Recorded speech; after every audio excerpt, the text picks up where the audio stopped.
এবার মুসলিমদের নিয়ে কড়া হুঁশিয়ারি দিলেন তামিলনাড়ুর নবনিযুক্ত মুখ্যমন্ত্রী থালাপতি বিজয়।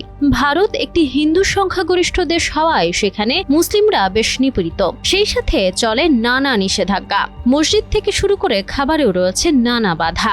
এমন পরিস্থিতিতে থালাপতি বিজয় মুসলিমদের জন্য যেন স্বস্তির বার্তা দিলেন। 12 মে এক বার্তায় তিনি স্পষ্ট জানিয়ে দিয়েছেন, তার রাজ্যে যদি কোনো হিন্দু মুসলিমদের উপর অত্যাচার করে তবে তার ফল বিশ্বের ইতিহাসে একটি দৃষ্টান্ত হয়ে থাকবে। তিনি হুঁশিয়ারি দিয়ে বলেন, অপরাধী যে ধর্মেরই হোক না কেন, কাউকে বিন্দুমাত্র ছাড় দেওয়া হবে না।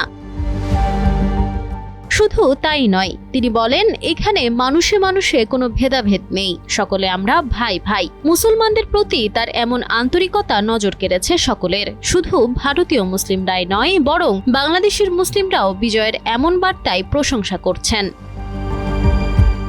মুখ্যমন্ত্রীর মতে, নাগরিকের অধিকার সবার জন্য সমান এবং এটি রক্ষা করা সরকারের প্রধান দায়িত্ব।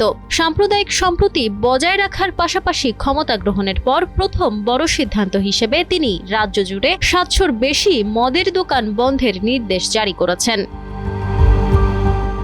মুখ্যমন্ত্রী বিজয়ের নির্দেশ অনুযায়ী তামিলনাড়ু স্টেট মার্কেটিং কর্পোরেশন পরিচালিত 717টি মদের দোকান অবিলম্বে বন্ধ করে দেওয়া হবে এবং এই দোকানগুলো মূলত বিভিন্ন মন্দির, মসজিদ, গির্জা, শিক্ষা প্রতিষ্ঠান বা বাস স্ট্যান্ডের কাছাকাছি এলাকায় অবস্থিত ছিল।